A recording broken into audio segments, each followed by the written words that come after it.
वेंकटनाथार्य कवितार्किह केसरी वेदांताचार्य वर्यो मे सनिधत्तां सदाकृति ज्ञानानंदमयं देवं निर्मलस्फटिकाकृतिम् आधारं सर्वविद्यानां हयग्रीवम् उपास्महे दिशन्तु मे देव सदा त्वदीयाः दयादरङ्गानुचरा कटाक्षाः श्रोत्रेषु पुंसाम् अमृतं क्षरन्तीं सरस्वतीं संस्कृतकामधेनुम् नीलातुङ्गस्तनगिरिदडीय शुद्धमद्वोद्यगिष्टम् पाराद्यं सोम श्रुतिसरसरशुद्धमध्यापयन्ति चोत्सृष्टायां सबलनिगतं या बलाकृतभक्त्यै गोदादस्यै नमिदमिदम् भूयये वास्तु भूयः அன்னமயல் புதுமையாண்டால் அரங்கற்கு பண்ணு திருப்பாவை பல்வதிகம் இன்னிசையால் பாடிக் கொடுத்தால் நற்பாமாலை பூமாலை சூடிக் கொடுத்தாலை சொல்லு சூடிக் கொடுத்த தொடர்புடையே சொல்பாவை பாடியல்ல பல்வலையாய் நாடினி வேங்கடவர் கண்ணவிதி என்னை மாற்றம் நாம் கடவா வண்ணமே நல்கு வேயர் புகழ் வெள்ளி புத்தூராடிப்பூரம் மேன்மேலும் மிக விலங்கு விஸ்வசித்தன் தூய திருமகளாய் வந்த ரங்கனார்க்கு துழாய் மாலை முடிதோடிக் கொடுத்த மாதே நேயமுடன் திருப்பாவை பாட்டாரைந்தும் நீ உரைத்த தையிரு திங்கள் பாமாலை ஆயபுகழ் 143 அன்புடனே அடியேனுக்கு அருள் செய்தியே. நமஸ்தே. இன்றைக்கு திருப்பாவையினுடைய 10வது பாசுரத்தை நாம் அனுபவிக்க இருக்கின்றோம். வழக்கம்போல் திருப்பாவையினுடைய பாசுர விசேஷங்களை அனுபவிப்பதற்கு முன்பு சுவாமி நிகமாந்த மகாதேசிகன் கோதாப்பிராட்டியை போற்றி பாடிய கோதாஸ்துதியிலிருந்து 10வது ஸ்லோகத்தை அனுசந்தானம் பண்ணிவிட்டு தொடர்ந்து திருப்பாவையினுடைய பாசுரார்த்தங்களை அனுபவிப்போம். தாதஸ்துதே மதுபிதஸ்துதி லோகவஸ்யாத் கர்ணாமிருதை ஸ்துதியதைரணவாப்தபூர்வம் தன்மௌலிகந்தஸ்வபகாமுபஹ்யமாலாம் லேபே மகத்ர பதானுகுணம் பிரசாதம். இது கோதாஸ்துதியிலே 10வது ஸ்லோகம். கோதா பிராட்டியே, உன்னுடைய நாயகனாகிய பெருமாளை சிறிதளவு புகழ்ந்தாலும் அவன் உடனே வசப்பட்டு அனுகிரகம் பண்ணுகின்றான்.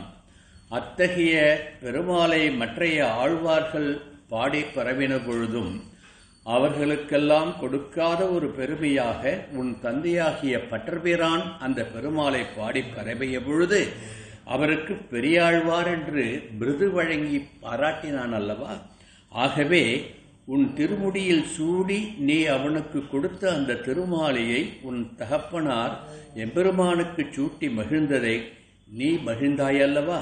ஆகையினால் எப்பொழுதும் அருள் சுரக்கின்ற உன்னுடைய தந்தையினுடைய பாசுரங்களாலும் உன்னுடைய திருவாக்கில் வந்த அமிர்தகானமாக வந்த பாசுரங்களினாலும் எம்பெருமான் உன்னுடைய தகப்பனாருக்கு பெரியாழ்வார் என்ற திருநாமத்தை தந்தானே.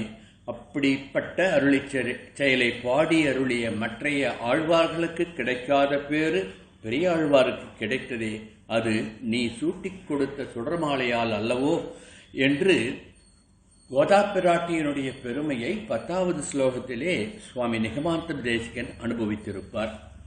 இந்த வகையிலே அந்த ஸ்லோகத்தின் பொருளை உணர்ந்து கொண்டு இப்பொழுது திருப்பாவையினுடைய 10வது பாசுரத்தை அனுசந்தானம் பண்ணுவோம். நோற்றுச் சுவர்க்கம் புகுகின்ற அம்மனாய் மாற்றமும் தாராரோ வாசல் திறவாதார் நாற்றத்துழாய்முடி நாராயணன் நம்மால் போற்றப் பறைதரும் புண்ணியனால் பண்டொரு நாள் கூற்றத்தின் வாய் வீழ்ந்த கும்பகரணனும் தோற்றும் உனக்கே பெருந்துயில்தான் தந்தானோ ஆற்ற அனந்தலுடையாய் அருங்கலமே தேற்றமாய் வந்து திரவேலூர் எம்பாவாய். இது இன்றைய பாசுரம். இந்த பாசுரத்தினுடைய பொதுவான அர்த்தம்னா, பாவை நோன்பிறந்து இப்பிறப்பில் சொர்க்கம் அடைந்து சுகம் பெறப்போகின்ற பெண்ணே, நீ வாசல் கதவை திறக்காவிட்டாலும் வாயை திறந்தாவது ஒரு வார்த்தை பேசலாகாதோ? நறுமணமுள்ள துளசி மாலையை தன் திருமுடியிலே சூடிக்கொண்டிருக்கின்ற அந்த ஸ்ரீமன் நாராயணன் நம்மால் போற்றி வழங்கப்படத்தக்கவன் என்பதை அறிய வேண்டிய காலம் அல்லவா இது? ஆகவே சர்வலோக ரட்சகனான அந்த ஸ்ரீமன் நாராயணனை போற்றி பாடுவ நீ எழுந்திரள வேண்டும். பகவான் ராமனாக அவதாரம் பண்ணின காலத்திலே எம்பெருமானால் மரணத்தின் வாயில் வீழ்ந்த அந்த கும்பகருணன் தன்னுடைய தூக்கத்தை உனக்கு பரிசாக கொடுத்து விட்டானா? ஆகவேதான் பெருந்துயில் கொண்டு உறங்குகின்றாயோ? ஆகவே நீ வந்து கதவை திறந்து எங்களுடன் சேர்ந்து பாவை நோன்பிற்கு வந்து அந்த எம்பெருமானுடைய பாதார விண்ணங்களை பணிய வேண்டும் என்று கோதா பிராட்டி உறங்கிக் கொண்டிருக்கின்ற மற்றொரு தோழியை எழுப்புவது போன்று இந்த பாசுரம் அமைந்துள்ளது. இனி இந்த பாசுரத்தினுடைய உட்பொருள் அல்லது ஸ்வாபதேசம் அல்லது உள்ளுரை என்ன சொல்றதுன்றத கொஞ்சம் விஸ்தாரமா அனுபவிப்போம். பெரியவாள்லாம் அந்த பாசுரத்துக்கு அர்த்தம் சொல்ற போது கிருத்தியத்துவம் என்ற தத்துவத்தை இந்த பாசுரம் உட்பொருளாக உள்ளுரையாக கொண்டிருக்கின்றது என்று அனுபவிப்பார்கள். அதாவது அவரவர்க்கு விதிக்கப்பட்ட ஸ்வதர்மங்களை சரியாக பண்ணினாலேயே எந்த ஒரு விசாரமும் இல்லாமல் இருக்கலாம் என்பதுதான் இந்த பாசுரத்தினுடைய உள்ளுரை பொருள். ஆகவே அவரவர்க்கு விதிக்கப்பட்ட ஸ்வதர்மத்தை கடைபிடிக்க வேண்டும், கிருத்தியத்துவம் என்று இந்த பாசுரம் நமக்கு உணர்த்துகின்றது. இது பெரியோர்களுடைய அனுபவம். இந்த பாசுரத்தில் உருவகப்படுத்தப்படுகின்ற அந்த பெண் ஜீவாத்மாக்களாகிய நம்மை குறிப்பதாக நாம் அர்த்தம் பண்ணிக்கொள்ள வேண்டும். பூரண சரணாகதியை அனுசரிக்க நோற்று, அதாவது கர்மயோகத்தை கடைபிடிக்காவிட்டாலும் வாசல் திறவாதார் என்று எவ்வித தயக்கமும் தடங்களும் இன்றி மாற்றமும் தாரார் என்று அவ்வடியவர்களுக்கு மோட்ச சித்தி வாய்க்க பெறுகின்றது. ஸ்வர்க்கம் புகுகின்ற அம்மனாய் என்ற வார்த்தையிலே இதை சொல்லுகின்றாள் என்று பொதுவான பொருள் சொல்லுவார்கள். ஆனால் பெருந்துயில் என்பது இங்கு நம்முடைய அஞ்ஞானத்தை குறிப்பதாக உள்ளுரை பொருளாக நாம் அனுபவிக்க வேண்டும். கூற்றம் என்பது புலன்சார் இன்பங்கள், அதாவது நம் இந்திரியங்களால் நமக்கு ஏற்படப்படுகின்ற அந்த இன்பங்களை குறிப்பதாக பெரியவர்கள் அனுபவிப்பார்கள். ஆகவே 8, 9வது பாசுரங்களில் சொல்லப்பட்டது போன்றே இந்த பாசுரத்திலும் உறங்குவது போல் யோகு செய்கின்ற ஒரு தோழியை எழுப்புவது போன்று இந்த பாசுரத்தை அமைத்து உறங்குவது போல் இருக்கின்ற அந்த கிருஷ்ண வல்லபையை கிருஷ்ணானுபவத்தில் மூழ்கி திளைத்தவளாக தானே தனக்கு சொர்க்கம் போல் அனுபவித்துக் கொண்டிருப்பவர்களை எழுப்பி உத்தம அதிகாரி ஸ்ரீமன் நாராயணன் என்பதை அவருக்கு உணர்த்தி எல்லோரும் சேர்ந்து கூடியிருந்து குளிர்வோம், நீ பாவை நோன்பு செய்ய எழுந்து வாராய் என்று அழைப்பதாக இந்த பாசுரத்தை அனுபவிப்பார்கள். ஏன் சொர்க்கம் என்ற வார்த்தையை இங்கு ஆண்டாள் சொல்லி இருக்கின்றாள் என்று யோசிக்க வேண்டும். நமது ஸ்ரீ வைஷ்ணவ சம்பிரதாயத்திலே சொர்க்கம் என்றால் இந்திராதி லோகம் கிடையாது, சொர்க்கம் என்றால் பரமபதம். அதனால்தான் நம்ம வைகுண்ட ஏகாதசி அன்னைக்கு சொர்க்க வாசல் திறக்கிறதுன்னு சொல்லுவா, சில பேர் பரமபத வாசல் திறக்கிறதுன்னு சொல்லுவா. அதனால பரமபதத்தை தான் இந்த பாசுரத்திலே சொர்க்கம் என்று சொல்லி நோற்று சுவர்க்கம் புகுகின்ற அம்மனாய் என்று கிருஷ்ணானுபவத்திலேயே திளைத்துக் கொண்டிருக்கின்ற அந்த பெண்ணை அம்மனாய் என்று, அம்மனாய் தாய் நீ என்று ஒரு பெரிய விருது கொடுத்து அழைக்கின்றாள் ஆண்டாள் என்று நாம் அனுபவிக்க வேண்டும். இதைத்தான் கிருஷ்ண கர்ணாமிரதத்திலே லீலாசுவர் அனுபவித்திருப்பார். எப்படின்னா, இந்த உள்ளே உறங்கிக் கொண்டிருக்கின்ற தோழி கிருஷ்ணானுபவத்திலே தான் மட்டும் திளைத்துக் கொண்டு கிருஷ்ணனுடன் சேர்ந்து இருக்கின்ற பாவனையிலே அந்த கிருஷ்ணானுபவத்தில் திளைத்துக் கொண்டிருப்பதால் மாற்றமும் தாரோரோ என்று வாய் திறந்தும் பேசவில்லை, கதவையும் திறக்கவில்லை என்று வெளியில் இருக்கின்ற தோழிகள் சொல்வதாக இந்த பாசுரம் இருக்கின்றது. அதைத்தான் அங்கனாம் அங்கனாம் அந்தரே மாதவோ மாதவம் மாதவம் சாந்தரே நங்கதா இத்தம் அகல்பிதே மண்டலே மத்தியனா சஞ்சகௌ வேணுனா தேவகி நந்தனா என்று லீலாசுகர் கிருஷ்ணகானாமிரத்திலே அனுபவித்திருப்பார்கள். அதாவது கீழ்ப்பாசுரத்திலே அனுபவித்தோம் இல்லையா, ஆழி உட்புக்கு முகுந்து கொடு ஆர்த்து ஏறி என்று ஒவ்வொரு நீர்த்துளியாக மணிமணியாக கோர்த்து ஏறுவது போன்று இங்கு ஒரு கோபிகை ஒரு கிருஷ்ணன், ஒரு கோபிகை ஒரு கிருஷ்ணன் என்று ஒருவருக்கு ஒருவர் கோர்த்து கொண்டு அத்தனை ரூபங்கள் எடுத்துக்கொண்டு கிருஷ்ணனை கோபிகள் அனுபவித்தார்கள். அத்தனை பேருக்கும் கிருஷ்ணன் உடனிருந்து அவர்கள் தன்னை அனுபவிக்க செய்தான் என்று லீலாசுகர் அனுபவித்ததை இங்கு நாம் மனதில் கொண்டோம் என்றால், நோற்று சுவர்க்கம் என்று அவள் நோற்ற நோன்பினால் கிருஷ்ணனுடைய சம்சேஷத்தால் அவள் சேர்ந்திருக்கின்றாள் என்ற அனுபவத்தை அவள் பெற்றிருக்கின்றாள் என்று ஆண்டாள் இங்கு உணர்த்துகின்றார். இந்த அனுபவத்தை தான் பகவான் கிருஷ்ணன் பகவத்கீதையிலே 7வது அத்தியாயத்திலே 7வது ஸ்லோகத்திலே சொல்லுவார். மத்த பரதரம் நகா அந்யத் கிஞ்சித் அஸ்தி தனஞ்சயா மயி சர்வம் இதம் புரோதம் சூத்ரே மணிகனாயிவ. அதாவது அர்ஜுனா, என்னிலும் வேறான மற்றொரு பொருள் கிடையாது.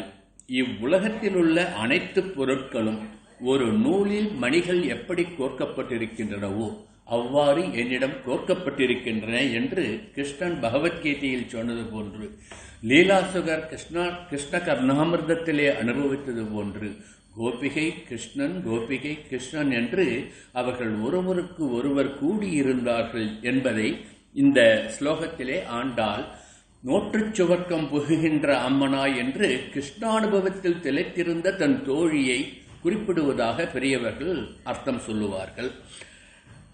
இதைத்தான் யாதவாபியுதயம் என்ற ஒரு கிரந்தத்திலே சுவாமி நிகமாந்த மகாதேசிகன் சொல்லுவார். தன்னை அண்டினவர்களின் பிரேமையை போக்க காரணமானவன் தன் பிரியமான 1000 கோபியரையும் தன்னை சுற்ற வைத்தான் என்று யாதவாபியுதயத்திலே சுவாமி நிகமாந்த மகாதேசிகன் அனுபவித்திருப்பார். பாதாஸ்திரிதானாம் பரமசந்து ஹேதுஹு பிரியாசகஸ்ரம் பரமயாஞ்சகரா என்று அத்தனை கோபியரையும் தன்னை சுற்றி வரச் செய்த கிருஷ்ணா என்று அனுபவித்திருப்பார் சுவாமி நிகமாந்த மகாதேசிகன். கண்ணன் இருக்கும் இடம்தானே கோபியர்களுக்கு சொர்க்கம். ஆகவே தான் சொர்க்கத்தில் இருப்பவள் இன்னும் தன் வீட்டின் கதவை திறக்கவில்லையே என்ற ஒரு ஆதங்கத்தினால், இன்னும் தன்னுடன் ஒரு வார்த்தை கூட பேசவில்லையே என்ற ஒரு ஆதங்கத்தினால் ஆண்டாள் நாச்சியார் நோற்றுச் சுவர்க்கம் புகுகின்ற அம்மனாய் மற்றமும் தாராரோ வாசல் திறவாதாய் என்று ஒரு விதமான சலிப்புடனும், அல்லது இவள் மட்டும் கிருஷ்ண சம்சேஷத்திலே கிருஷ்ணனுடைய அனுபவத்திலே கிருஷ்ணானுபவத்திலே திளைத்திருக்கின்றார்களே என்ற மற்ற தோழிகள் பராமைப்படுவது போன்று இந்த பாசுரத்தை அமைத்திருக்கின்றார். ஆகவே ஆண்டாள் இந்த பாசுரத்திலே சொல்லுகின்ற இந்த ஸ்வர்க்கம் பகவானோடு இருத்தல், பகவானையே நினைத்திருத்தல், கிருஷ்ணானுபவம் பெறுதல் என்று நாம் அர்த்தம் பண்ணிக்கொள்ள வேண்டும். இதைத்தான் வேதமும் சொல்லுகின்றது. தைத்திரிய உபனிஷத்து நாம் சேவிக்கிறோம் இல்லையா, அதுல ஒரு வாக்கியம் ரசோ வை ரசஹா குஹேவாயம் தத்வானந்தி பவதி என்று தைத்திரிய உபனிஷத்திலே பிரம்மானந்த வல்லியிலே ஒரு ஸ்லோகம் வரும். அதாவது பகவான் தான் எல்லா இன்பங்களின் இருப்பிடம், அவன்தான் அவனை அடைபவர்களுக்கு அத்தனை ஆனந்தத்தையும் கொடுக்கின்றான் என்று கோஷிக்கின்றது வேதம். ஸ்வர்காய லோகாய சகஸ்ர சமமாசத்து என்று ஸ்ரீமத் பாகவதத்திலே 1வது ஸ்கந்தத்திலே 1வது அத்தியாயத்திலே முதல் ஸ்லோகம் ஆரம்பிக்கும். ஆகவே நைமிசாரண்ய கஷேத்திரத்திலே யஜ்ஞம் பண்ணக்கூடியிருந்த ரிஷிகளின் சத்சங்கம் குறித்து சொல்லுகின்ற பொழுது சத்சங்கமே சொர்க்கம் என்று பாகவதம் சொல்லுகின்றது அல்லவா, அந்த சொர்க்கத்தை தான் எம்பெருமானை கூடியிருந்து அவனுடைய நினைவிலே திளைக்கின்ற அந்த நினைவைத்தான் சொர்க்கம் என்று ஆண்டாள் இந்த பாசுரத்திலே சொல்லுகின்றாள் என்று நாம் அனுபவிக்க வேண்டும். ஆகவேதான் ராமநாமம் எங்கெல்லாம் ஒலிக்கின்றதோ அதுவே எனக்கு சொர்க்கம் என்று ஹனுமான் சொன்னார் அல்லவா, எத்திர எத்திர ரகுநாத கீர்த்தனம் தத்ர தத்ர கதமஸ்தகாஞ்சலிம் என்று, ராமநாமம் ஒலிக்கும் இடம்தான் எனக்கு சொர்க்கம், நீ கொடுக்கின்ற அந்த சொர்க்கம் பரமபதம் எனக்கு வேண்டாம் என்று மறுத்தார் அல்லவா ஆஞ்சநேய சுவாமி. அதை நாம் இங்கு நினைத்து பார்க்க வேண்டும். ஆகவே நூற்றுச் சுவர்க்கம் என்று ஆண்டாள் இங்கு அருளியிருப்பது கிருஷ்ணானுபவத்திலே திளைத்திருப்பது என்பது புரிகின்றது.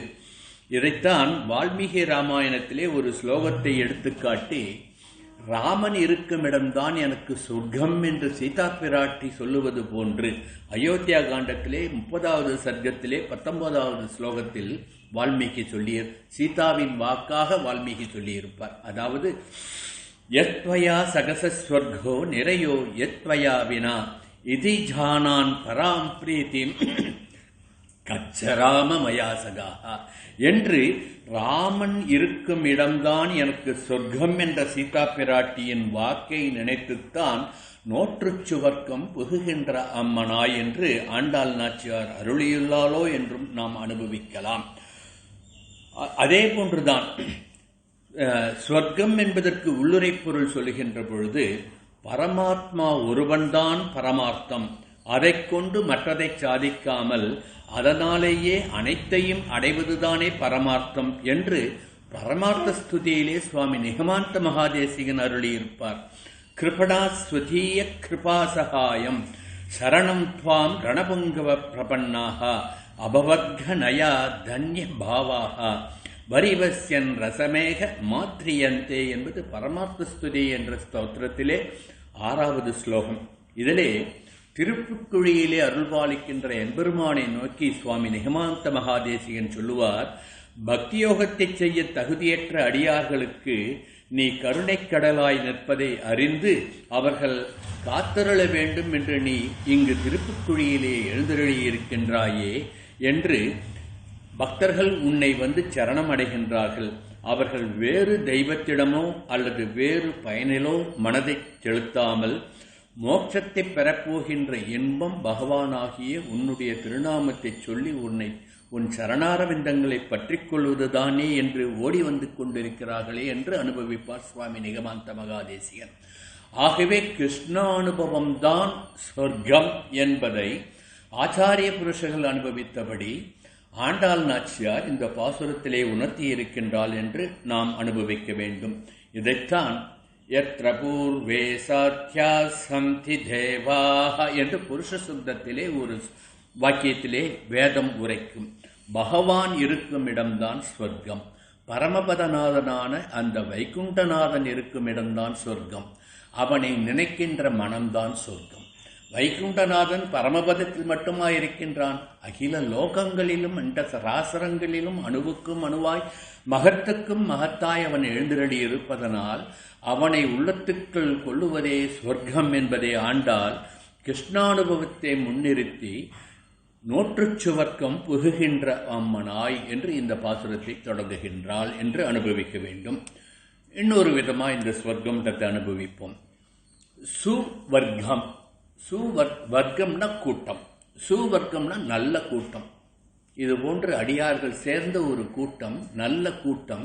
இந்த சத்சங்கத்திலே தான் எம்பெருமானை சதாசர்வகாலம் தம் மனத்திலே நிறுத்திக் கொண்டு பக்தர்கள் எம்பெருமானை ஸ்மரணை பண்ணுகின்றார்கள் என்பதனால் இது போன்ற ஒரு சத்சங்கம்தான் சொர்க்கம் என்று ஆண்டாள் சொல்லியிருக்கின்றாள் என்றும் நாம் அனுபவிக்க வேண்டும்.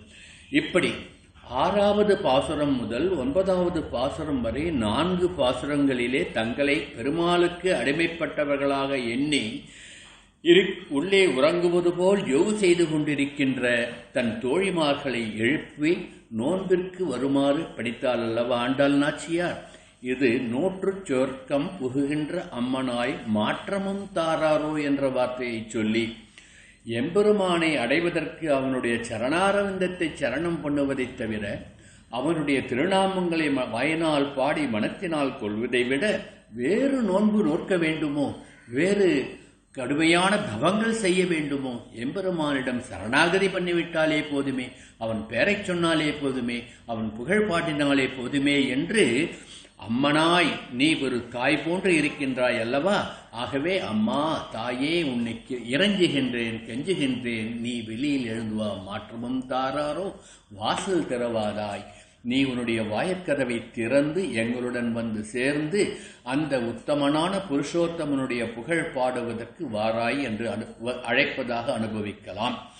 வாசல் திறவாதாய் என்பது அஞ்ஞானத்திலே மூழ்கிக்கொண்டு பிற பரதேவதைகளை நாடிக்கொண்டு சிற்றின்பங்களை அனுபவித்துக் கொண்டிருக்கின்றாயே, உன் மனக்கதவை திறந்து எங்களுடன் சேர்ந்து பாவை நோன்பு நோக்க வந்து எம்பெருமான் புகழ் பாடவாராய் என்று அழைப்பதாகவும் நாம் இதை அனுபவிக்கலாம். இதைத்தான் ஆழ்வார் சொல்லுவார், ஏறார் முயல் விட்டு காக்கைவின் போவதேன் என்று ஒரு பாசுரத்திலே சொல்வார். இதற்கு சில பேர்லாம் எப்படி அர்த்தம் சொல்றாங்கன்னா, நல்ல முயல் மாமிசம் இருக்கும் பொழுது காக்கா மாமிசத்தை யாராவது விரும்புவாளான்ட்டு ஆழ்வார் சொன்னதாக அர்த்தம் சொல்லக்கூடாது.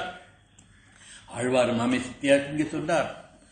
முயல் என்றால் முயற்சி செய்தல். ஏறார் முயல் விட்டு அந்த எம்பெருமானுடைய சரணாரவிந்தங்களை அடைவதற்கான முயற்சிகளை விட்டு காக்கைபின் போவதேன், பிறர்களை காக்கா பிடித்து வாழ்வது ஏன், மற்றவர்களை போற்றி துதிப்பது ஏன் என்றுதான் ஆழ்வார் சொன்னார் என்று இதை நாம் அனுபவிக்க வேண்டும்.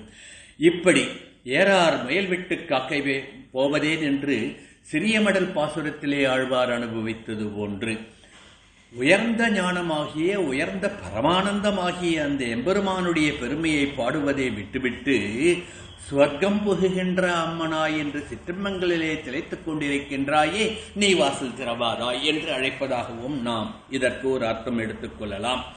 இப்படி கோதாப்பிராட்டி சொல்லியுள்ள ஸ்வர்க்கம் என்ற வார்த்தையினுடைய சுவாபதேசத்தை உபனிஷத் வாக்கியம் கொண்டும் நாம் அனுபவிக்க வேண்டும். தேயே சதம் மானுஷ ஆனந்தஹா, ஒரு நல்ல திடகாத்திரமான பலசாலியான யவ்வனமான ஒரு வாலிபனுக்கு என்ன ஆனந்தம் கிடைக்கும் என்று உபனிஷத் படிப்படியா சொல்லிட்டே போயிட்டு. இவனுக்கு கிடைக்கிற ஆனந்தத்தை விட 100 பங்கு ஆனந்தம் எது, அதைவிட 100 பங்கு ஆனந்தம் எடு, அதைவிட 100 பங்கு ஆனந்தம் எது என்று அடுக்கிக் கொண்டே போகும் உபனிஷத்திலே.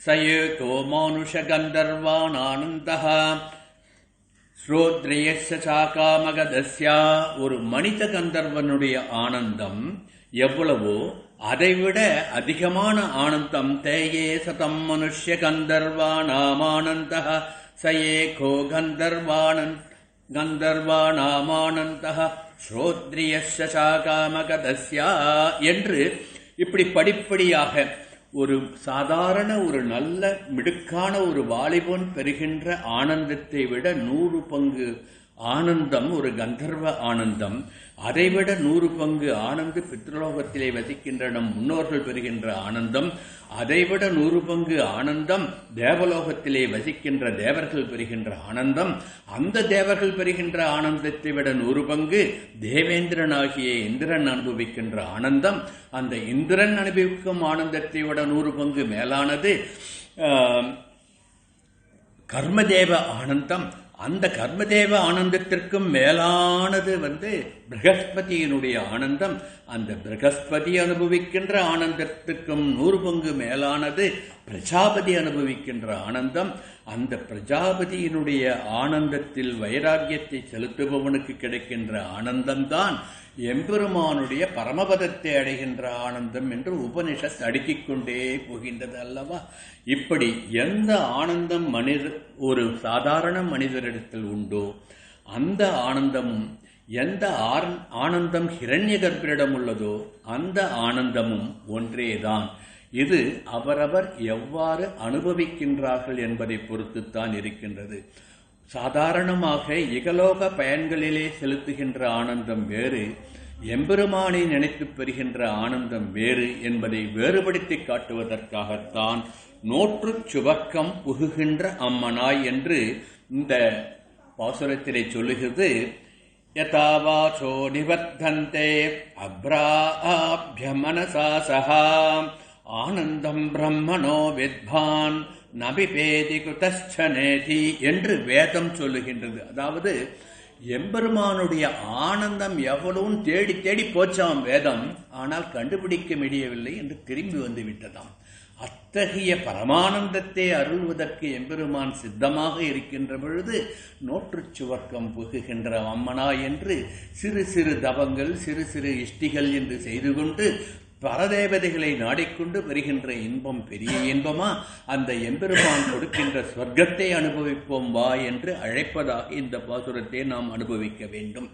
இப்படி உலக இன்பங்களில், புலன் சார்ந்த இன்பங்களில் ஆசை குறைய குறைய எம்பெருமானிடம் நாம் வைக்கின்ற ஆனந்தம் பெருகும் என்பதை உணர்த்துவதற்காகத்தான் அக உணர்விலே நம் உள்ளங்களிலே மாற்றத்தை செய்து பரமாத்மாவை அணுகச் செய்வதன் மூலம் நமக்கு எப்படியெல்லாம் ஆனந்தம் கிடைக்கும் என்பதை உணர்த்துவதாக இந்த பாசுரத்தினுடைய சுவாபதேசத்தை அனுபவிப்பதற்காக நோற்று சுவர்க்கம் புகுகின்ற அம்மனாய் என்று ஆண்டாள் அமைத்தார்.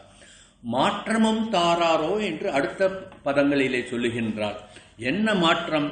நீங்கள் வாய்க்கதவுகளை திறக்காவிட்டாலும் வாய் திறந்தாவது பேசி நாங்கள் வந்திருப்பதற்கு பதில் சொல்லக்கூடாதா என்று கேட்பதாக பொதுவான அர்த்தம். ஆனால் இங்கு இவள் நோற்று சுவர்க்கத்தை அனுபவிக்கின்றாள். பின்னால் சொல்லப் போகின்றால் நாற்றத்துழாய்முடி என்று சொல்லி இங்கு அந்த திருத்துழாயினுடைய நாற்றம், அதாவது நறுமணம் வீசுகின்றது. ஆகவே இங்கு கிருஷ்ணன் இருக்கின்றான் என்று எங்களுக்கு தெரிய வருகின்றது. ஆகவே அத்தகைய கிருஷ்ணனோடு நீ அனுபவம் பெறுகின்றாய் என்றால் நீ அருங்கலம் சத்பாத்திரம் என்று உடனே வேறு விதமாக அந்த தோழியை அவளுடைய மனம் குளிரும் வண்ணம் அழைத்து தங்களுடன் நோன்பு நோக்க கூடி குளிர அழைக்கின்றாள் என்று அனுபவிக்க வேண்டும். இவள் ஒரு சத்பாத்திரம் என்பதுதான் அருங்கலம் என்பதனுடைய தமிழாக்கம். நல்ல தகுதியை உடையவள். பின்னால் ஒரு பாசுரத்திலே ஆண்டாள் நாச்சியார் சொல்லுவார், 21வது பாசுரத்திலே ஏற்ற கலங்கள் என்று சொல்லுவார். நம் போன்ற சத்பாத்திரங்களை, பகவத் அனுபவத்திலே திளைக்கின்ற சேதனர்களை. ஆகவே அப்படிப்பட்ட நாராயணனை போற்றி பரவுவதற்காக நீ எங்களுடன் வந்து சேர வேண்டும் என்று விழிப்பதாக மாற்றமும் தாராயோ வாசல் திறவாதாய் என்று ஆண்டாள் நாச்சியார் கூறுவதாக பெரியவர்கள் அனுபவிப்பார்கள். அடுத்து நாற்றத்துழாய்முடி நாராயணன் என்று சொல்லுகின்றார். இந்த பிரயோகம் மிகவும் அர்த்தபுஷ்டி உள்ள ஒரு பிரயோகம் என்று அனுபவிக்க வேண்டும். உள்ளே உள்ள பெண் கிருஷ்ணானுபவத்தில் திளைக்கின்றாள் என்று சற்று முன் சொன்னேன் அல்லவா? எப்படி கிருஷ்ணானுபவத்தில் திளைக்கின்றாள் என்று இவர்களுக்கு வெளியில் இருப்பவர்களுக்கு தெரிய வந்தது என்றால், அங்கு துளசி கந்தம், அதாவது துளசியினுடைய நறுமணம் வீசிற்றான். ஆகையினால் நாற்றத்துழாய்முடி நாராயணன் என்ற பதத்தை இங்கு ஆண்டாள் நாச்சியார் உபயோகிக்கின்றார். இந்த இன்னொரு முக்கியமான விசேஷம் நாம் கவனிக்கணும்னா, இந்த 30 பாசுரங்களிலும் எந்த ஒரு பாசுரத்திலும் இந்த துழாய் என்ற வார்த்தையை ஆண்டாள் உபயோகப்படுத்தவில்லை. இந்த ஒரு பாசுரத்தில் மட்டுமே தான் துளசியினுடைய பெருமையை, திருத்துழாயினுடைய பெருமையை சொல்லுவதற்காக துழாய் என்ற சொல்லை ஆண்டாள் எடுத்தாண்டுள்ளார் என்பது நாம் அனுபவிக்க வேண்டும். இதை சொல்லுகின்ற பொழுது அந்த திருத்துழாயினுடைய மகிமையை நாம் சற்று உணர வேண்டும். ஆழ்வார்கள் எப்படியெல்லாம் இந்த துளசி மகிமையை போற்றி பாடியிருக்கின்றார்கள் என்று நாம் அனுபவிக்க வேண்டும். பொதுவாக பகவானே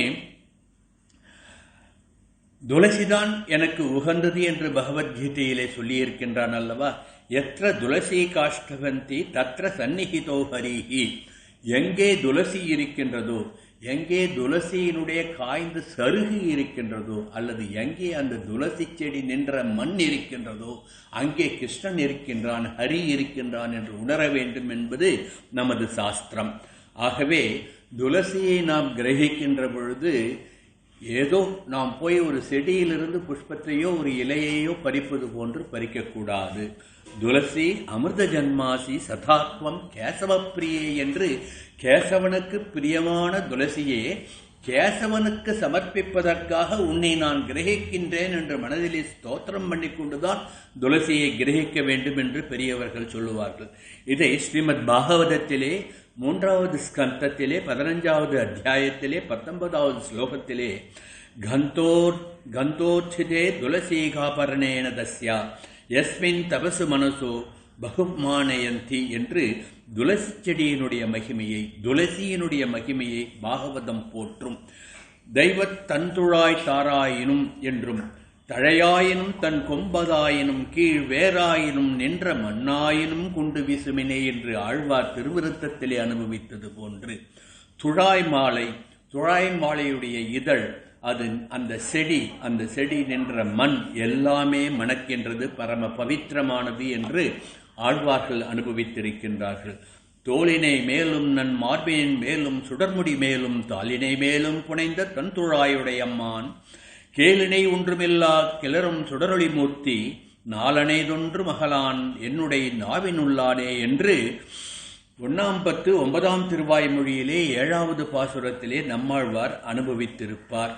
இப்படி அடியேன் சிறுஞானத்தன் அறிதலார்க்கும் அறியானை கடிசே தன்னந்துழாய் என்று திருவாய்மொழியிலே 5 திருவாய்மொழி 7ஆம் பாசுரத்திலே நம்மாழ்வார் அனுபவித்திருப்பார். அதே போன்று சிறிய திருமடலிலே வாராய் மடநெஞ்சே வந்து மணிவண்ணன் சீரார் திருத்துழாய் மாலை நமக்கு அருளி என்று திருமங்கையாழ்வார் அனுபவித்திருப்பார். நாடும் ஊரும் அறியவே போய் நல்ல துழாயலங்கள் சூடி நாரணன் போகுமிடெல்லாம் சோதித்துழி தருகின்றான் என்றும் அணிதுழாய்த்தார்க்கும் ஓடும் நெடுஞ்சன் தன்னை படைக்கவல்லே அந்தோ என்றும் மதுவின் துழாய் முடிமாலே எங்கள் அமுதே மாயனே என்றும் நாச்சியார் திருமொழியிலே ஆண்டாள் நாச்சியார் அனுபவித்திருப்பார். இப்படி துளசியினுடைய மகாத்மத்தை உணர்த்துவதற்காகத்தான் நாற்றத் துழாய் முடி நாராயணன் நம்மால் என்று அந்த எம்பெருமான் சூடிக்கொண்டிருக்கின்ற துளசிக்கு ஒரு ஸ்தோத்திரம் பண்ணுகின்றாள் ஆண்டாள் என்று நாம் அனுபவிக்க வேண்டும். இந்த துளசிதான் ராதை என்று பவிஷ்ய புராணம் சொல்லுகின்றது. பெருமாளின் பக்கத்திலே இருப்பவள், அதனால் அவளுக்கு பெருமை என்று பவிஷ்ய புராணம். அவள்தான் நேபாளத்திலே கண்டகி நதியாக ஓடுகின்றாள் என்றும் பத்ம புராணத்திலே சொல்லப்பட்டிருக்கின்றது. இப்படி சால கிராமமாக எம்பெருமானுடைய திருமேனியாக இருப்பதும் துளசிதான் என்று துளசி மகாத்மத்தை பத்ம புராணத்திலே சொல்லியிருக்கும். இப்படியெல்லாம் அந்த மகிமை வாய்ந்த அந்த துளசியினுடைய அருமையை ராமாயணத்திலே ஒரு நிகழ்வினால் உணர்த்துவார் வால்மீகி. ஆகவே தான் துளசி அமிர்த ஜன்மாசி சதாத்வம் கேசவப்பிரியை என்று துளசியை கிரகிக்க வேண்டும். அதை கிரகிப்பதற்கும் ஒரு முறை உண்டு. போயிட்டு அப்படியே பறிக்கக்கூடாது. மோதிர விரல் என்று சொல்லுகின்ற இந்த பவித்திர விரலாலும் இந்த கட்டை விரலாலும் நகம் படாமல் கிரகிக்க வேண்டும். கிள்ளி எடுக்கக்கூடாது. நகம் படாமல் மோதிர விரலும் கட்டை விரலும் சேர்ந்து துளசியை கிரகிக்க வேண்டும். வெள்ளிக்கிழமை, ஞாயிற்றுக்கிழமை, மாதப்பிறப்பு, அமாவாஸ்யை, துவாதசி இந்த திதிகளிலே துளசியை கிரகிக்கக்கூடாது. துளசியை ஏற்கனவே கிரகித்து வைத்திருந்தாலும் அது பவித்திரமானதுதான், காய்ந்து போயிருந்தாலும் அது பவித்திரமானதுதான். ஆகவே வெள்ளி ஞாயிறு கிழமைகளில் துளசி கிரகிக்கக்கூடாது. மாதப்பிறப்பு, அமாவாசை, துவாதசி போன்ற திதிகள் வருகின்ற நாட்களிலே துளசி கிரகிக்கக்கூடாது. சாயங்கால வேலை அந்திம பொழுதிலே துளசி கிரகிக்கக்கூடாது. முக்கியமாக ஸ்திரீகள் துளசியை கிரகிக்கக்கூடாது என்று சாஸ்திரம் சொல்லுகின்றது, அடியான் சொல்லவில்லை. ஆகையினால்தான் இப்போ நாங்களாம் துளசியை ஆய்ந்து கொடுக்கின்றோமே என்றால் அதை ஆய்ந்து கொடுக்கலாம், செடியிலிருந்து கிரகிக்கத்தான் கூடாது என்று சாஸ்திரம் சொல்லுகின்றது. இதை விளக்குவதற்காகத்தான் ராமாயணத்திலே ஒரு நிகழ்வை சொல்லுகின்றேன். ஒரு சமயம் பூரிகீர்த்தி என்ற ஒரு ராஜன். பூரிகீர்த்தி ராமபிரானுக்கு சிற்றரசன். அவன் தன்னுடைய நந்தவனத்திலே விளைந்த நல்ல கனிகளையும் நல்ல புஷ்பங்கள், நறுமணமுள்ள மனோரஞ்சிதம், மல்லிகை போன்ற வாசம் மிகுந்த புஷ்பங்களையும் கூடைகளில் இட்டு ராமபிரானுக்கு சமர்ப்பித்தானாம். அப்பொழுது ராமபிரான் அரண்மனையிலே இல்லை, ராஜாங்க வேலையாக எங்கேயோ வெளியில போயிருந்தார். சீதா பிராட்டி அந்த பூரிகீர்த்தி கொடுத்த அந்த புஷ்பங்களையும் அந்த கனிகளையும் வாங்கி வைக்கின்ற பொழுது அந்த புஷ்பங்களுடைய நறுமணம் அவளை ஈர்க்க சற்று முகர்ந்து பார்த்து விட்டாளாம். முகர்ந்து பார்த்துவிட்டு வழக்கம் போல் பூஜைக்கு எடுத்து வைத்து விட்டால். சீதா பிராட்டி எப்பொழுதும் ஏகாதசி விரதம் இருந்து துவாதசி என்று பாரணை பண்ணுவதை, துளசிக்கு பூஜை பின்னைய பிறகு பாரணை பண்ணுவதை வழக்கமாக கொண்டவள். அந்தபடி அந்த ஏகாதசிக்கு எம்பெருமானுக்கு சமர்ப்பிப்பதற்காக பூரிகீர்த்தி புஷ்பங்களும் கனிகளும் கொடுத்து அனுப்புகின்றான். தெரியாமல், தன்னை அறியாமல் அந்த கந்தத்தினால் ஈர்க்கப்பட்டு அந்த வாசனையினால் முகர்ந்து பார்த்து விட்டாலாம் சீதா பிராட்டி. வழக்கம் போல் ஏகாதசி விரதம் இருந்து முடித்து துவாதசி என்று துளசி பூஜை பண்ணிவிட்டு துளசி மடத்தை பிரதட்சணமாக வருகின்ற போது அவளுடைய புடவை தலைப்பு பட்டு ஒரு துளசி இலை, துளசி தலம் கீழே விழுந்து விட்டது. இது அவளுக்கு தெரியாது. என்ன பண்றா, பாரணை பண்ண வேண்டும் என்று துளசி பூஜை முடித்து துவாதசி என்று பாரணை பண்ண அரண்மனைக்கு வந்த பொழுது நாரத மகரிஷி அரண்மனைக்கு வந்திருக்கின்றார். ஆகா, ஒரு சத்பிராமணர் என்று வந்திருக்கின்றாரே, இவருக்கு பாரணை பண்ணி வைப்போம், இவருக்கு உணவு என்று அவரை தங்கள் அரண்மனையிலே உணவருந்த வரும்படி சீதா பிராட்டி பிரார்த்திக்கின்றார். அப்பொழுது நாரதர் சொன்னாராம், தேவி, நீங்கள் பரிமாறாமல் இருந்தால் நான் பாரணையை ஏற்றுக்கொள்கின்றேன் என்றார். ராமனுக்கும் சீதைக்கும் தூக்கி வாரி போடுறது.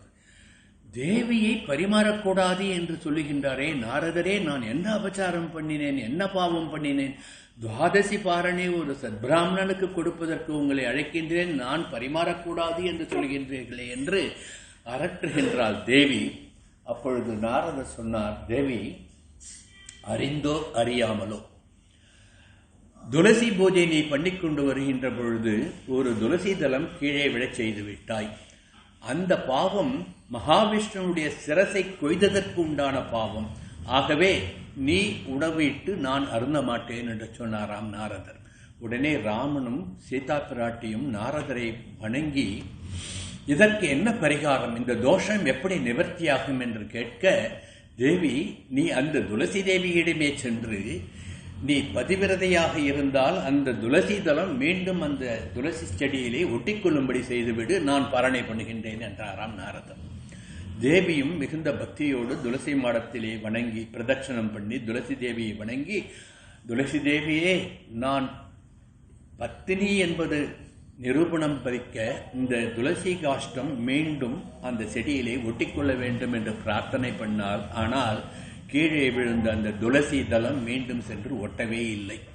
எல்லோருக்கும் தூக்கி வாரி போடுகின்றது. தேவி பதிவிரதை இல்லை என்றால் வேறு யார் பதிவிரதை?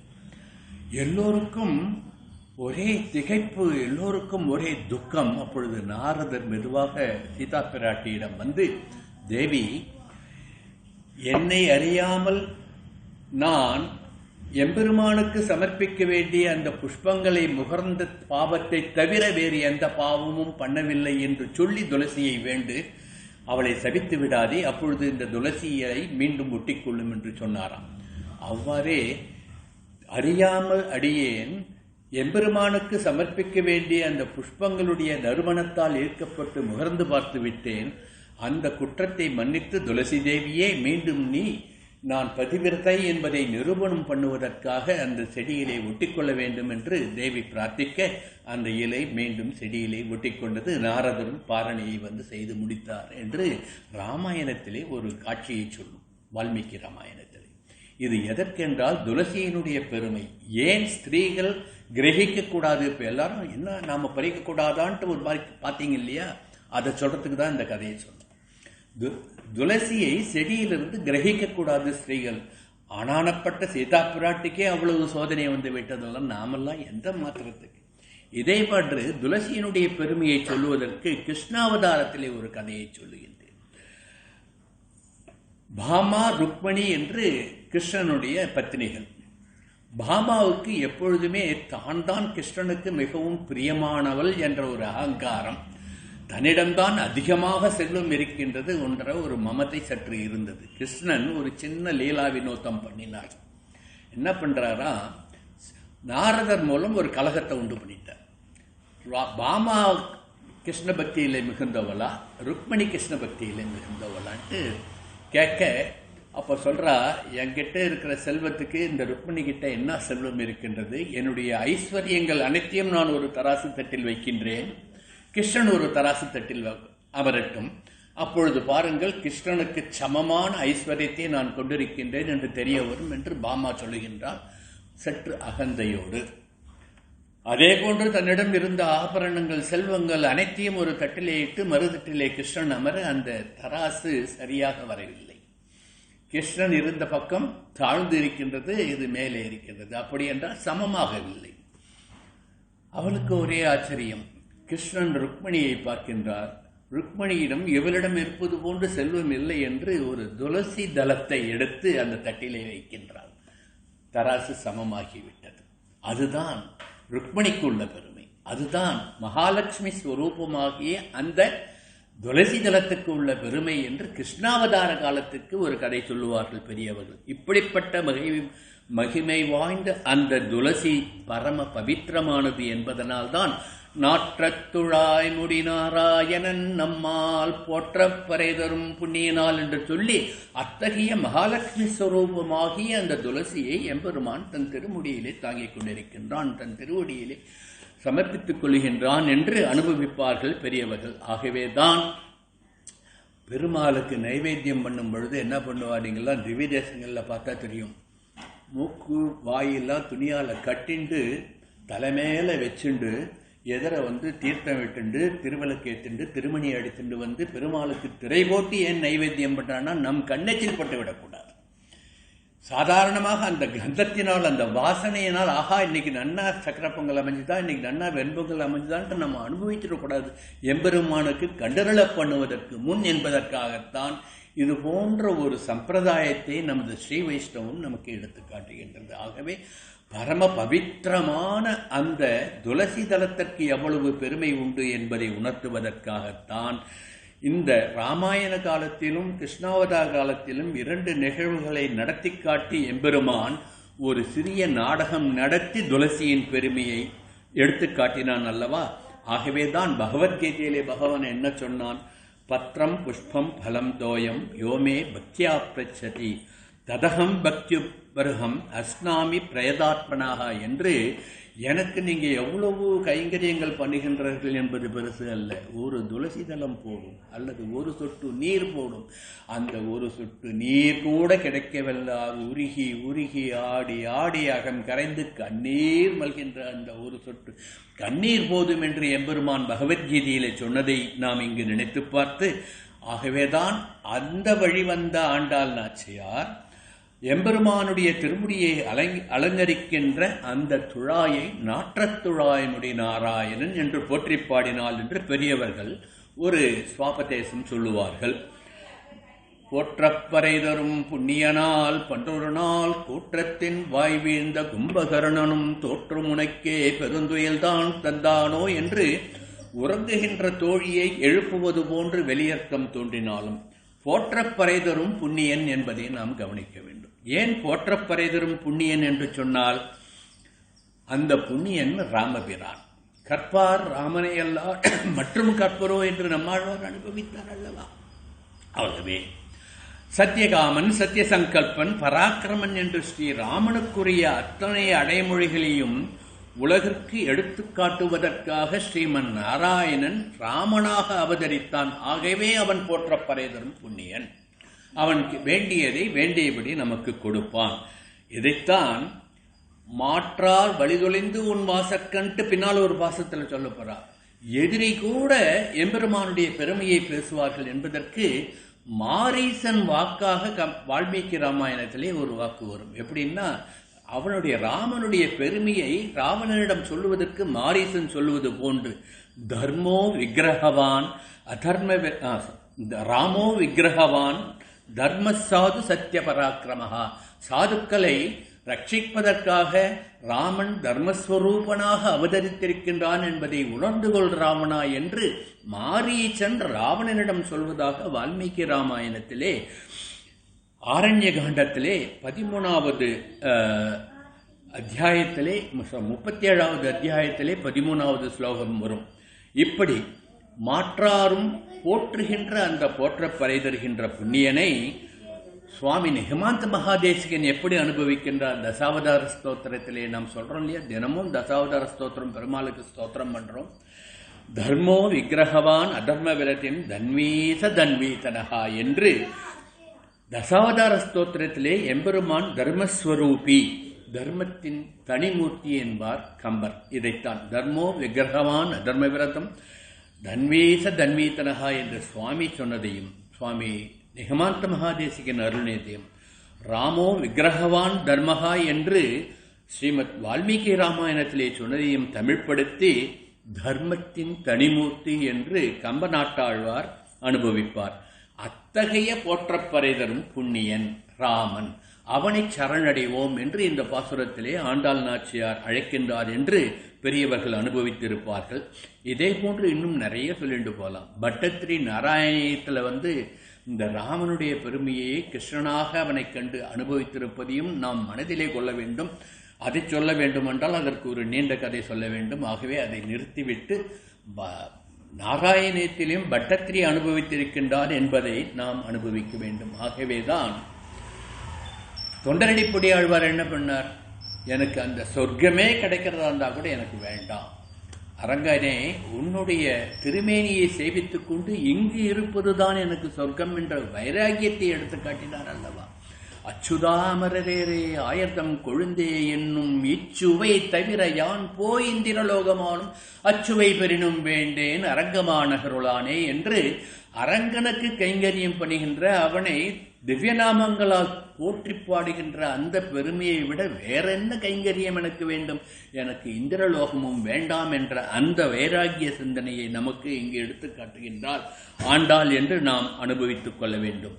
நம்மை ரட்சிப்பது, நம்மை தடுத்தாட்கொள்வது, இது எல்லாம் அப்புண்ணியனின் பெருங்கருணை என்பதை நாம் உணர வேண்டும் என்பதனால் போற்றப் பறைதரும் புண்ணியனால் அவன் போற்றத் தகுந்தவன். ஏன் போற்றத் தகுந்தவன் என்றால் நாம் செய்த கர்ம வினைகளால் விளைகின்ற பாவங்களை தீயினுள் தூசாக்கி அவன் திருநாமம் சொன்ன கணமே நம்மை ரட்சிக்கின்றானே, கருணை கடல் அல்லவா அவன் என்று போற்றப்பறைதரன் புண்ணியனார் என்று போற்றுகின்றார்.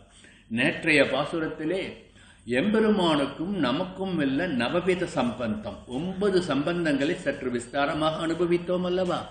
அதிலே ஒரு சம்பந்தம் எம்பெருமான் ரட்சகன், நாமெல்லாம் ரட்சிக்கப்படுபவர், அதாவது அவன் காப்பவன், நாம் எல்லாரும் காக்கப்படுகின்றவர்கள் என்பதை உணர்த்துவதற்காகத்தான் போற்ற பறைதரும் புண்ணியன் என்று ஒரு அடைமொழி கொடுத்து எம்பெருமானை ஆண்டாள் நாச்சியார் போற்றி பாடுகின்றாள் என்று நாம் அனுபவிக்க வேண்டும். இந்த போற்ற பறைதரும் புண்ணியனை நாம் சகஸ்ரநாமத்திலேயும் போற்றுகின்றோமே, அதையும் இங்கு விண்ணப்பம் பண்ணுகின்றேன். ஸ்தவ்யஸ்தவ பிரிய ஸ்தோத்திரம் ஸ்துதி ஸ்தோஸ்தாரண பிரியா என்று சகஸ்ரநாமம் சொல்றோமே, என்ன ஸ்தோத்திரம் பண்ண எம்பெருமானை, கேசவன் நாமத்தை சொல்லு, மாதவன் நாமத்தை சொல்லு, தாமோதரன் நாமத்தை சொல்லு என்று அவனுடைய பெருமையை போற்றி பரவ வேண்டும் என்று விஷ்ணு சகஸ்ரநாமத்தில் சொன்னதைத்தான் போற்றப்பறைதரும் புண்ணியன் என்று ஆண்டாள் இங்கு சொல்லுகின்றாள் என்று அனுபவிக்க வேண்டும். பகவானுடைய திருப்பாதங்களை தாங்குகின்ற திருவடி பாதுகையினுடைய மேன்மையை சொல்லுவதற்கு நம்மால் போற்றப்பறை தரும் புண்ணியன், அந்த போற்றப்பறை தருகின்ற புண்ணியனுடைய திருப்பாதங்களை தாங்குகின்ற அந்த பாதுகை எவ்வளவு போற்றத்தக்கது என்று சுவாமி நிகமாந்த மகாதேசிகன் பாதுகா சகஸ்ரம் என்ற கிரந்தத்திலே அனுபவித்திருக்கின்றார்களே, அதையும் சற்று அனுபவிப்போம். அதாவது தேசிகன் என்ன சொல்றாருன்னா, பெருமாளுடைய ஏற்றம், பெருமாளுடைய பெருமை, இதெல்லாம் பெருமாளுடைய அந்த திருப்பாதங்களை தாங்குகின்ற அந்த திருவடிக்கையை தாங்குகின்ற அந்த பாதிகைகளுக்கு உள்ளது. அது என்ன ரசவாதம் பண்ணும் என்றால், பிரம்மன் நம் லிபி, பிரம்மலிபி என்று சொல்லுவார்களே, பிரம்மன் எழுதிய தலையெழுத்தையே மாற்றக்கூடிய ரசவாதத்தை செய்யக்கூடியது எம்பெருமானுடைய அந்த திருப்பாதுகை என்று அனுபவித்திருப்பார். இப்படி இன்னும் சொல்லிக்கொண்டே போகலாம்.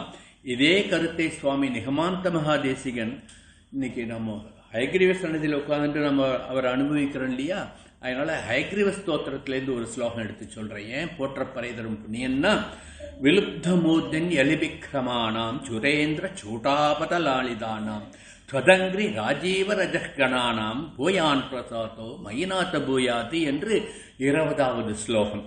அதுல என்ன சொல்றாருன்னா, அந்த எம்பெருமானாகிய ஸ்ரீ லக்ஷ்மி ஹயக்ரீவனை போற்ற போற்ற அவன் பிரம்மதேவன் நம் தலையிலே எழுதியிருக்கின்ற அந்த பிரம்மலிபியை மாற்றுகின்ற ரசவாதத்தை பண்ணிவிடுவான், நம் பாவங்களை போக்கி விடுவான் என்று சுவாமி நிகமாந்த மகாதேசிகன் எப்படி ஹயக்ரீவருடைய பெருமையையும் பாதுகாதேவியருடைய பெருமையையும் போற்றினார். அதே போன்றுதான் ஆண்டாள் போற்றப்பறை தரும் புண்ணியன் என்ற அந்த எம்பெருமானை போற்றுகின்றாள் என்று நாம் அனுபவிக்க வேண்டும். அடுத்து, கூற்றத்தின் வாய்வீழ்ந்த கும்பகர்ணனும் தோற்றும் உனக்கே பெருந்துயில் தான் தந்தானோ என்று உள்ளே உறங்குகின்ற தோழி எழுந்து வரவில்லையே என்ற ஒரு கோபத்திலே அந்த கும்பகர்ணன் எம்பெருமானால் ரட்சிக்கப்பட்ட அந்த கும்பகர்ணன் என்று, ஏன்றால் போற்றப்பறை தரும் புண்ணியனால் சொர்க்கமடைந்தவன் அந்த கும்பகர்ணன். மற்றவர்கள் எல்லாம் வந்திருப்பது எம்பெருமான் என்று தெரியாமல் அவனிடம் போர் செய்தார்கள். ஆனால் கும்பகர்ணன் ஒருவன்தான் வந்திருப்பது சாட்சாத் மகாவிஷ்ணு, அவன்தான் ராமனாக மனித உருவிலே வந்திருக்கின்றான் என்பதை புரிந்து கொண்டு செஞ்சோற்று கடன் தீர்ப்பதற்காக ராவணனிடம் தான் வளர்ந்த ஒரு நன்றிக்கடனாக ராமரிடம் போரிட்டான் என்பது வால்மீகி ராமாயணமும் கம்பராமாயணமும் நமக்கு எடுத்துக்காட்டும்.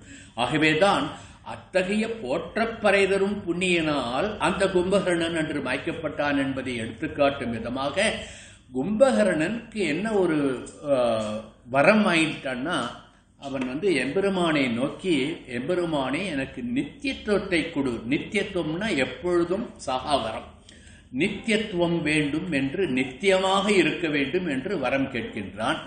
அப்பொழுது சரஸ்வதி தேவி அவனுடைய நாவிலே கொஞ்சம் விளையாடிட்டான். நித்தியத்துவம் என்று கேட்பதை நித்திரைத்துவம்னு கேட்டுட்டான். அதனால அவனுக்கு எப்ப பார்த்தாலும் தூக்கத்தை கொடுத்துட்டார் பெருமாள் சொல்லுவா பெரியவா.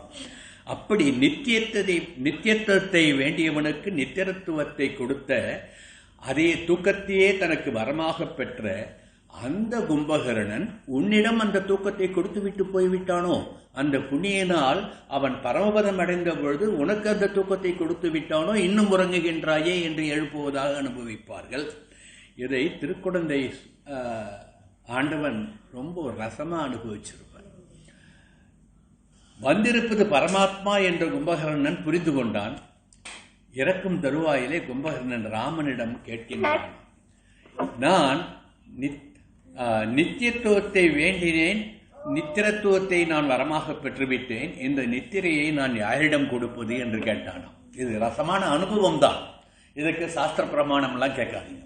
உடனே ராமர் சொன்னாராம், அது என்னுடைய பெயரை சொல்லாமல் உறங்கி கொண்டிருப்பாள் இல்லையா, மார்கழி மாசம் காத்தால அவளுக்கெல்லாம் கொடுத்துட்டாராம். அதே மாதிரி இது மாதிரி சத்சங்கத்தில் கதாகலட்சேபமோ இல்லை யாரோ உபன்யாசம் பண்ணும் பொழுது நம்மறியாம தூக்கம் அப்படியே சொக்கும், அப்படி சொக்கரவாகிட்ட கொடுத்துருட்டாராம். இது திருக்குடந்தை ஆண்டவனுடைய அனுபவம். ஆகவே அது இப்போ இங்க இருக்கிறவெல்லாம் தூங்கிட்டு இருக்கான்னு நான் சொல்ல வரல, எல்லாரும் நன்னா விழிப்போடு நன்னா அனுபவிச்சு கேட்டு இருக்கீங்கோ. இப்படி போற்றப்பறை தரும் புண்ணியனால் அன்று மயக்கப்பட்ட அந்த கும்பகர்ணன் உன்னிடம் தோற்று அந்த தூக்கத்தை உன்னிடம் கொடுத்து விட்டானோ என்று ஆண்டாள் சொல்லியுள்ளாள் என்று பெரியவர்கள் அனுபவிக்கின்றார்கள். இதை கம்பநாட்டாழ்வார் ஒரு பாசுரத்திலே ரொம்ப அற்புதமாக அனுபவித்து பாடியிருப்பார். உறங்குகின்ற கும்பகர்ண உங்கள் மாய வாழ்வெல்லாம் இறங்குகின்றது இன்றுகான் எழுந்திராய் எழுந்திராய், கரங்கு போல வில் வெடித்த கால தூதர் கையிலே உறங்குவாய் உறங்குவாய் இனி கிடந்து உறங்குவாய் என்று இந்த வில்வேந்தி அந்த பரமனுடைய வில்லால் நீ மாய்க்கப்பட போகின்றாய், உறங்குவாய் உறங்குவாய், நித்திரத்துவத்தையே வரமாக பெற்ற நீ நிரந்தரமாக உறங்குவாய் என்று கம்பன் அனுபவித்திருப்பான். இப்படி எல்லாவற்றையும் சேர்த்து அனுபவித்தால் தான் சத்சங்கத்திலே நமக்கு அனுபவம் மிளிரும், ஞானம் பெருகும் என்பதனால் ஆழ்வார்கள் அனுபவித்தது, ஆச்சாரியர்கள் அனுபவித்தது எல்லாம் சொல்லி இந்த சத்சங்கத்திலே விஞ்ஞாபனம் பண்ணுகின்றேன். ஆகவே அருங்கலமே தேற்றமாய் வந்து தர நீ கிருஷ்ணானுபவத்திலே திளைத்துக் கொண்டிருக்கின்றாய். இங்கு துளசி கந்தம் வருவதனால் எம்பெருமான் ஸ்ரீ கிருஷ்ணன் உள்ளே இருக்கின்றான் என்று நாங்கள் நினைக்கின்றோம். ஆகவே நீ ராசக்கிரீடையிலே செலுத்திருக்கும் தோழியாக இருந்தால் தேற்றமாய் வந்து அப்படியே ஓடி கதவை திறந்து விடாதே. இதற்கு சுவாமி பெரியவாச்சான் பிள்ளை ஒரு வியாக்கியானம் ராமாயணத்திலிருந்து எடுத்து காட்டுவார். என்ன சொல்லுவார்னா, சுக்ரீவனுடைய சக்கியம் பண்ணிக்கிறார் ராமபிரான். வாலியை கொன்று சுக்ரீவனுக்கு பட்டாபிஷேகம் பண்ணி வைத்து சுக்ரீவனிடம் நட்பாக ஆகி சுக்ரீவன் ராமனுக்கு ஒரு வாக்குறுதி கொடுத்தானாம். கார்காலம் முடிந்த பிறகு, அதாவது மழைக்காலம் முடிந்த பிறகு சீதா பிராட்டியை தேடிச் செல்வதற்கு நான் என்னுடைய சைன்யங்களை அனுப்பி வைக்கின்றேன் என்று. கார்காலம் முடிந்து விட்டது. ஆனால் சுக்ரீவன் சொன்ன வாக்கின்படி அவன் சைன்யங்களை அனுப்பவில்லை. ராமன் லக்ஷ்மணனை பார்த்து, வாலி மீது எய்த அன்பின் மீது என்னிடம் இருக்கின்றது என்பதை சுக்ரீவனுக்கு நினைவுபடுத்தி விட்டுவா என்று சொன்னார். அப்படின்னா என்ன அர்த்தம்? வாலிக்கு நேர்ந்த கதி உனக்கும் ஆயிடும், ஆகினால சொன்ன சொல்லை காப்பாற்று என்று நினைவுபடுத்தி சொல்லுகின்றார். லக்ஷ்மணன் யாரு? ஆதிசேஷனுடைய அம்சம், கோபக்கணல் வீசுகின்றவன். அவன் கோபமாக இந்த சுக்ரீவனுடைய அரண்மனையை நோக்கி வருகின்றதை தன் ஒற்றர்கள் மூலம் தெரிந்து கொண்ட சுக்ரீவன், இப்பொழுது நான் இந்த லக்ஷ்மணன் முன் சென்றால் இவன் நம்மை படாத பாடுபடுத்தி விடுவான் என்று தாரையை முன்னிறுத்தி அனுப்புகின்றான். ஏன்னா லக்ஷ்மணன் பொம்நாட்டி எதிர வந்துட்டா தலை குனிஞ்சு விடுவான். தாயாருடைய திருமுகத்தையே பார்த்தது இல்லையா, ஏன்னா அவர் திருவடியே பார்த்துட்டு இருப்பார். அப்படிப்பட்ட கைங்கரியவர். அதனால தாரையை, உறக்கத்தில் இருந்த தாரையை எழுப்பி, நீ முதலில் போய் அவனை வரவேற்பது போல் வரவேறு, அவனுடைய கோபம் சற்று தனியும், பிறகு நான் சமாதானப்படுத்துகின்றேன் என்று அனுப்பி வைத்தான். அது அப்பொழுது பள்ளி அறையிலிருந்து வெளிவந்த தாரை நெகிழ்ந்த உடைகளுடன் வந்தது போன்று நீ வந்து விடாதே.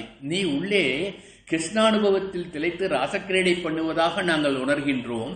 ஆகவே நெகிழ்ந்து உடையோடு வந்து கதவை திறக்காதே, தேற்றமாய் வந்து திரு, நன்றாக உன்னை திருத்திக் கொண்டு நல்லபடியாக வந்து திற அம்மா என்று வேண்டுவதாக ஒரு பெரியவர்கள் அனுபவித்திருப்பார்கள். இது சுவாமி பெரியவாச்சான் பிள்ளை வியாக்கியானத்திலே இந்த ராமன் சுக்ரீவ இந்த விருத்தாந்தத்தை சொல்லி அனுபவித்திருப்பார். அருங்கலமே என்று சொல்லுகின்றால், ஏற்கனவே சொன்னது போன்று அருங்கலம் என்றால் கிடைத்தற்கரிய ஒரு பாத்திரம், சத் பாத்திரம். நாமெல்லாம் சத் பாத்திரங்கள் தான். ஏன்னா ஏதோ எந்த ஜென்மத்தில் எந்த பூர்வ ஜென்ம புண்ணியமோ இன்னைக்கு எம்பெருமான் சன்னதியிலே உட்கார்ந்து எம்பெருமானுடைய திருநாமங்களை சொல்லுகின்ற ஒரு பெயரை பெற்றிருக்கின்றோம் அல்லவா. ஆகவே நாம் எல்லோருமே ஏற்ற கலங்கள் தான், நாம் எல்லோருமே அருங்கலம் தான், நாம் எல்லோருமே சத்பாத்திரங்கள் தான்.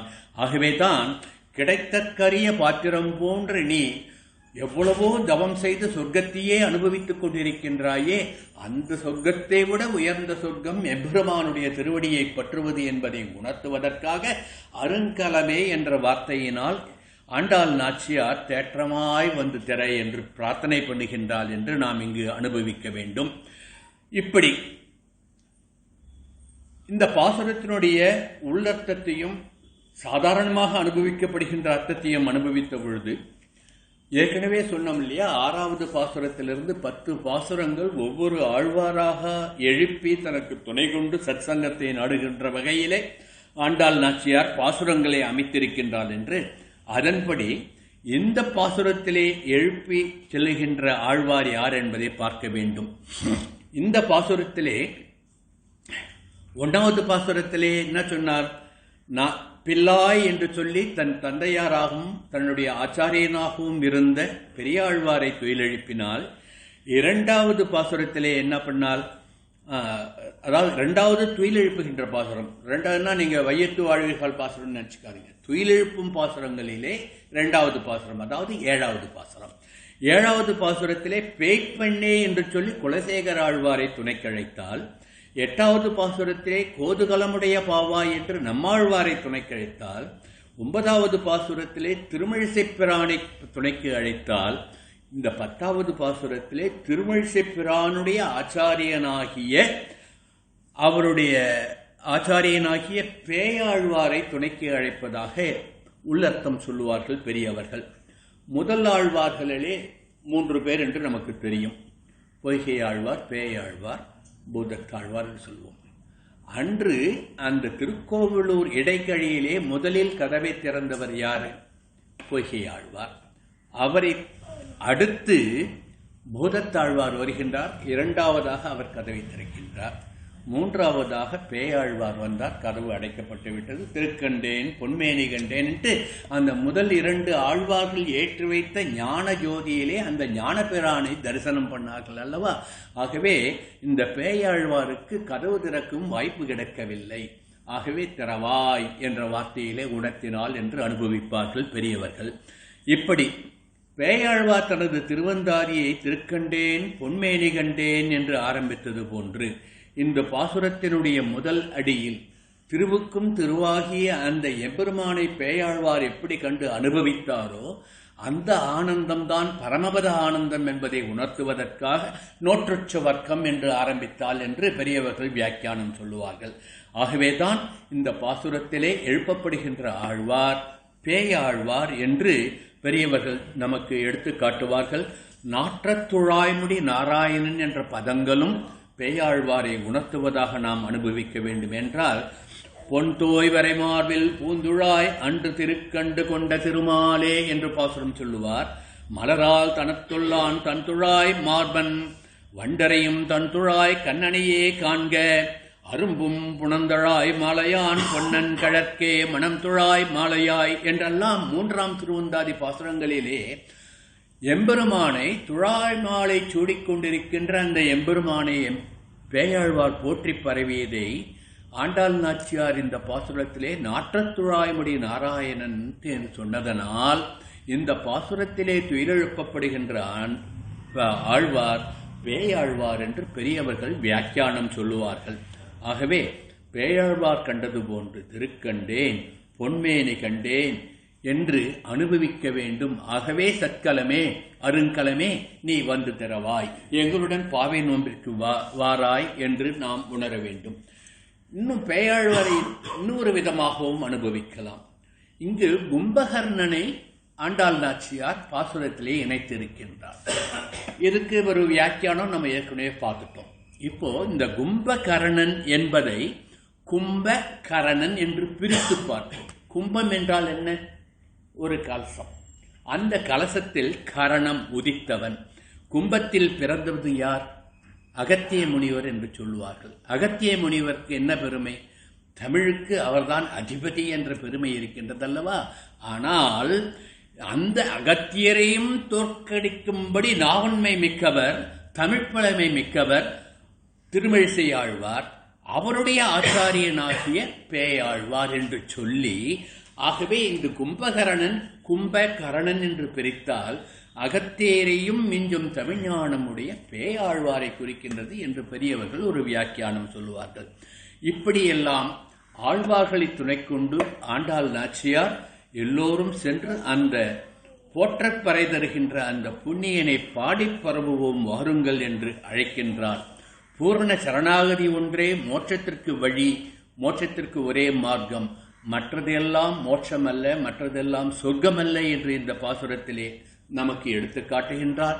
நமது அகங்காரங்கள் எல்லாம் மதமாச்சரியங்கள் எல்லாம் அழிந்து, அஞ்ஞானம் அழிந்து, எம்பெருமான் திருவடியே சகலத்தையும் நமக்கு கொடுக்கக்கூடியது என்பதை உணர்ந்து அவனுடைய திருவடியை பற்றுவோம் என்பதற்காக செய்யாதன செய்யோம், தீக்குறளை சென்றோதோம் என்று சங்கல்பம் செய்து கொண்டு அந்த சங்கல்பப்படியே நாராயணனே நமக்கே பறை தருவான் என்ற பூரண விசுவாசத்துடன் எம்பெருமானுடைய திருவடியை சரணமடைவோம் வாருங்கள் என்று நம் எல்லோரையும் அழைப்பதாக இந்த பாசுரத்தை போற்ற பறைதரும் புண்ணியனார் பன்றுரு நாள் குற்றத்தின் வாய் வீழ்ந்த கும்பகர்ணனும்ட்டு ஆரம்பித்து அந்த நாராயணனை போற்றி பரவ வாருங்கள் என்று அழைப்பதாக, நம்மையெல்லாம் அழைப்பதாக நாம் இந்த பாசுரத்தினுடைய உட்பொருளை உணர்ந்து எம்பெருமான் திருவடிகளை சரணம் பற்றுவோம் என்று சொல்லி கோதாப்பிராட்டியாழ்விய இந்த பாசுர மேன்மையை இந்த அளவிலே பூர்த்தி பண்ணுகின்றேன்.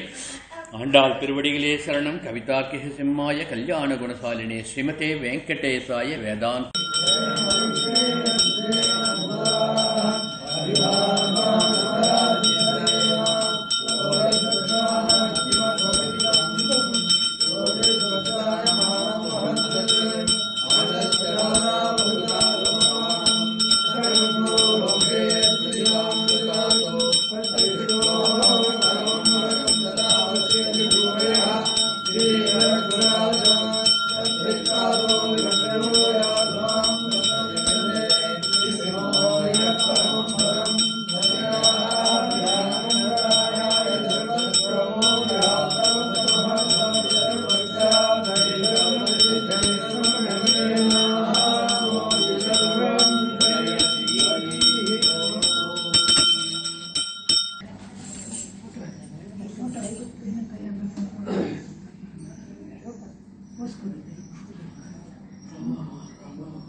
Naam காமங்கள் மாற்றேனோ என்பாராய